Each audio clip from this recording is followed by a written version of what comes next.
This time on Ozark Garage, we're going to install a 2-inch receiver hitch to the front of our Ford Transit adventure van. First thing we're going to do is remove these fender flares from both the driver and passenger side.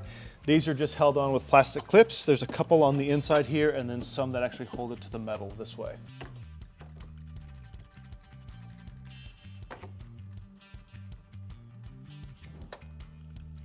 After popping the hood, we can now remove these plastic clips holding the front grille on, because the whole front grille has to be removed.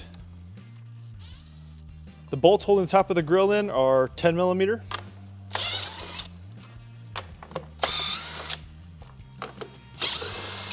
And then these back here on the inside of the fender wells are 10 millimeter also.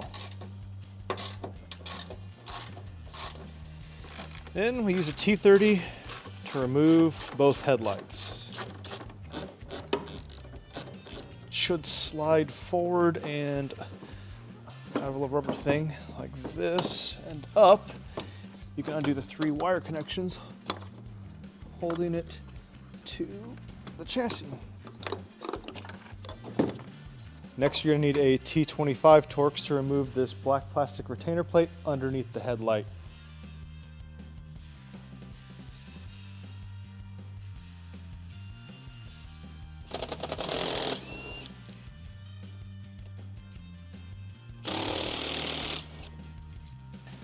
And there's several bolts here underneath the bumper that need to be removed. Next,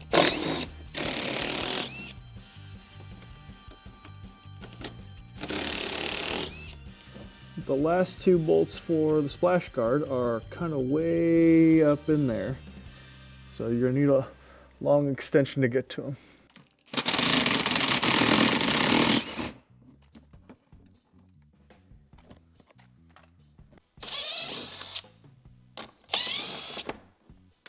Now, the instructions don't say anything about these 2 bolts behind the license plate, but they both need to be removed also.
All right, so now that we've got the front grille and bumper cover off the van, you get a better idea of what we're trying to do here.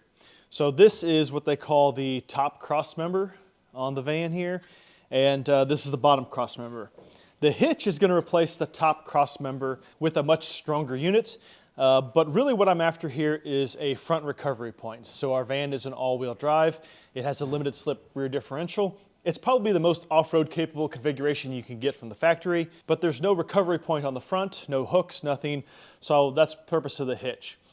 I considered taking this all off and 3D scanning it and designing a custom high clearance bumper, but there's a couple issues with that. So number one, the intercooler down here is very, very low to the ground, so you really wouldn't gain any clearance there. And then you've got things like the washer fluid on this side over here that hangs down really low, and you either have to cut or modify or remove or relocate this, and it's just a lot of hassle that I didn't want to mess with.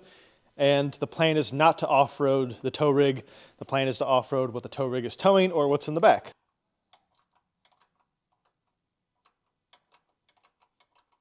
So after taking out the lower factory crossmember bolts, we're going to replace them with the kit supplied longer 10 millimeter bolts with some washers. Now, our kit didn't include the 3/8 washers like it's supposed to.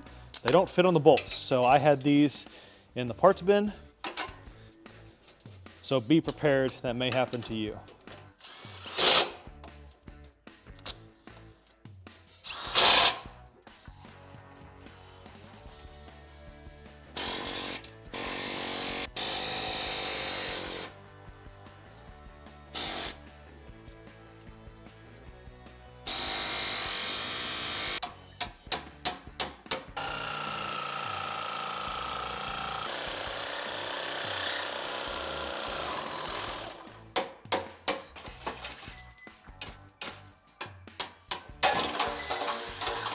So my brackets here got a little bit gouged up from using the Sawzall to get rid of these spot welds. So I'm gonna clean them up a little bit with the flap disc and throw some paint on there just to keep it from rusting. So there's an air deflector here that used to go up behind the upper cross member, the bumper if you will, and deflects either air up into the radiator or down into the intercooler down here. This won't clear the hitch, so it needs to be trimmed 1.25 inches from the top all the way across.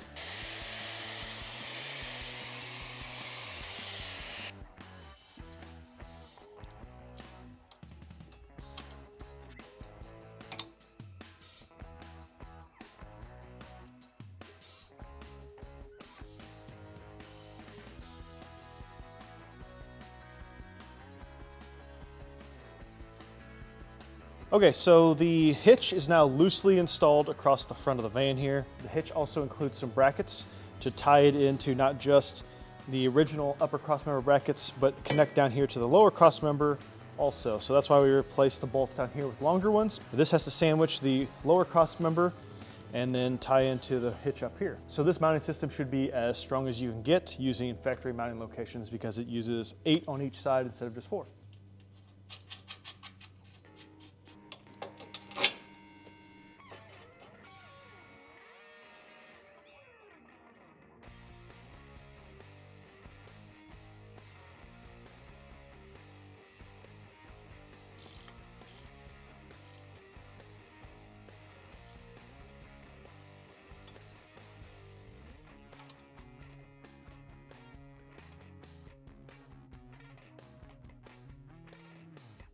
So the instructions are kind of generic when it comes to reinstalling the plastics. It basically says reinstall the plastics and trim where necessary. So these little air deflectors go on the side and they channel air from the grill into the radiator. They can be a pretty important piece for cooling, so I'm definitely going to reinstall these. But you can see where this used to mount to the bumper here, it interferes on the inside. So I'm just going to draw a line with my white paint pen here. I'm going to trim it, see if it fits, and then I'll probably just zip tie this to the hitch.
Adequately, relatively centered.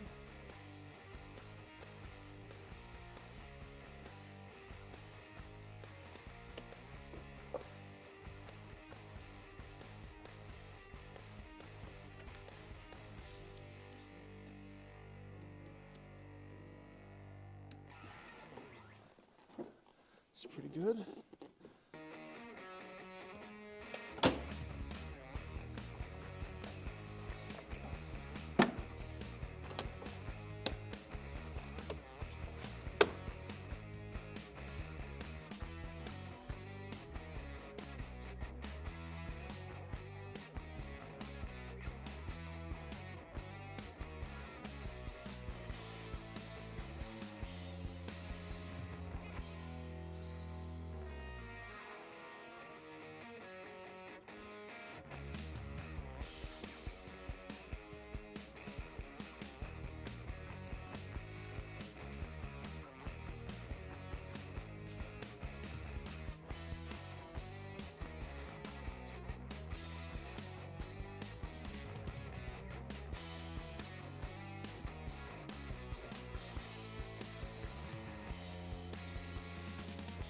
So on these fender flares, every single one of the plastic clips broke off.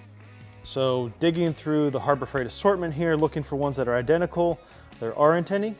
So I'm substituting these 9/32, kind of long, probably too long.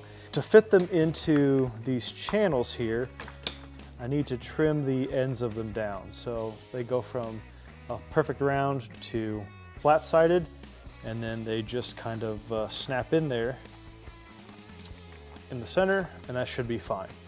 A couple of these did crack, but it doesn't seem like it's spreading too bad. So I'm not gonna worry about that, I don't think. Put one of these modified studs in there, see if it holds. Go from there.